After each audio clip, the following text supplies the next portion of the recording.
আমরা নিউজ পাইছি প্রায় 1 ঘন্টা আগে। আমরা একটা নিউজ পাই যে এখানে যে নিউজ যত্ন একটা মাদকাসক্ত নিরাময় কেন্দ্র আছে।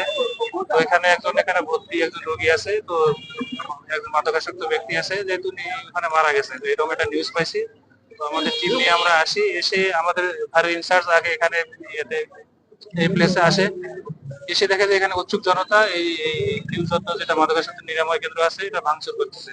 অনেক লোকজন ছিল, প্রায় কত 200-300 জন। তো আমাদের লোকজন ওখানে প্রবেশ করতে পারে না প্রাইমারিলি। তারপরে আমরা যখন লোকজন একটু বোঝানোর পর যখন একটু দূরে সরে যায়, তারপর আমরা ভিতরে প্রবেশ করি, দেখি যে পুরো বিল্ডিং এর গ্লাস এবং ভিতরে আসবাবপত্র যা আছে সবকিছু ভাঙচুর করানো হয়েছে। এবং এখানে কতজন ছিল রোগী অথবা কারা ছিল এখনো আমরা ডিটেলস পাইনি। আমাদের এখানে কিছু রেজিস্টার বই আছে, এগুলো সংগ্রহ করে এবং এখানে যারা কর্তৃপক্ষ আছে সবার সাথে কথা বলে আমরা বিষয়টা পরে জানাতে পারবো আপনাকে। লাশ উদ্ধার করেছেন নাকি? হ্যাঁ, লাশ উদ্ধার করা হয়েছে।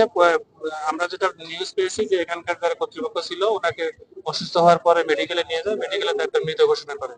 তারপর লাশটা এখানে আমরা অ্যাম্বুলেন্সের সামনে এখানে পাই, নিউজ যত্নের সামনে। পরে আমরা এখানে আমাদের আমাদের সেফ জায়গায় আর কি আমাদের বাড়িতে নিয়ে যাওয়া হয়। ওখানে আমরা দেখে তারপর ডাক্তারের পরামর্শ নিয়ে পরবর্তী কার্যক্রম আমরা করব। এই বিষয়ে কি তদন্ত থানায় কোনো মামলা হয়েছে কিনা? না, এখন পর্যন্ত অভিযোগকারী যারা আছে, ভিকটিম আছে, তারা এখন আমাদের সাথে যোগাযোগ করেনি। আমরা তাদের সাথে যোগাযোগ করার চেষ্টা করতেছি। তাদের যদি অভিযোগ পাই অথবা তাদের যদি কোনো অবজারভেশন থাকে আমরা সব অভিযোগ নিয়ে আমরা পরবর্তী ব্যবস্থা গ্রহণ করব। যে পরিচালক ছিল তাকে আপনারা আটক করেছেন? না, এখনো আটক করতে পারিনি, তার ফোন বন্ধ পাচ্ছি। তবে আমরা শীঘ্রই তার সাথে আলাপ করে তাকে আটক করে আমরা হয়তো তাদের পরামর্শ নিতে পারবো। ধন্যবাদ, থ্যাংক ইউ।